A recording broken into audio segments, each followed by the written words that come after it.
पुढची बातमी आहे बच्चू कडूंच्या मोर्चा संदर्भात। शेतकरी कर्जमाफीच्या मुद्द्यावरून आक्रमक झालेल्या बच्चू कडूंच्या महाएल्गार मोर्चा हा आज अमरावतीतून नागपुरामध्ये दाखल होणार आहे। दरम्यान बच्चू कडूंच्या आंदोलनाची सरकारने गंभीर दखल घेतली आहे। आज सकाळी 10:30 वाजता सह्याद्री अतिथीगृहावरती मुख्यमंत्र्यांनी एक महत्त्वपूर्ण बैठक बोलावली।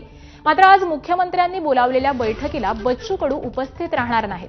सरकारने याआधी देखील बैठका घेतल्या पण त्यातून काहीच निष्पन्न झाले नाही। मुख्यमंत्र्यांना जर शेतकऱ्यांची काळजी असेल तर त्यांनी चर्चा करून प्रतिनिधी पाठवावे अशी प्रतिक्रिया ही बच्चू कडूंनी दिली आहे। दरम्यान त्यांच्याशी बातचीत केली आमच्या प्रतिनिधींनी, पाहूयात।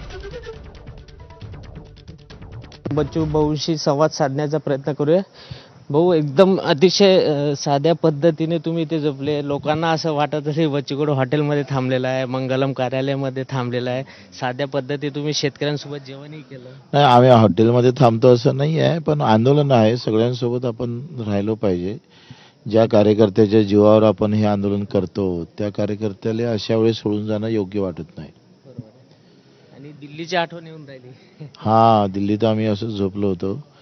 मला वाटते दिल्लीच्या मोर्चात पण गेलो होतो आम्ही, पंजाबच्या शेतकऱ्यांनी केलेला। नंतर मी दिव्यांगांचा पण मोर्चा दिल्लीत केला होता।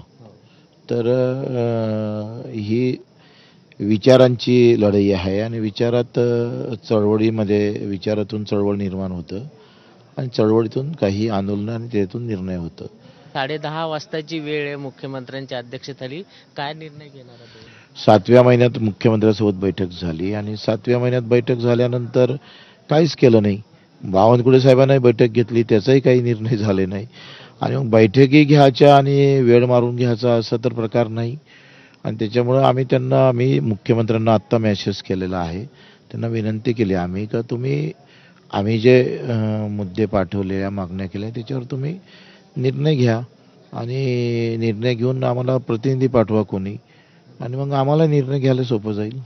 काँग्रेसनी पाठिंबा दिला, अजून कोणी पाठिंबा दिलेला आहे? खरं तर पहिला राजकीय पक्ष आहे, मला अपेक्षा नव्हती का काँग्रेस पाठिंबा देईल, कारण आम्ही सगळ्यांना पत्र पाठवली होती, म्हणजे सगळ्या पक्षांना पत्र पाठवली। त्यापैकी काँग्रेसने पाठिंबा दिला, त्यांचा मी आभार मानतो। आणि त्यांनी एक संदेश दिलेला आहे का पक्ष महत्त्वाचा नाही, शेतकरी महत्त्वाचा आहे, आणि त्यांच्यामुळे निश्चितच फायदा होईल।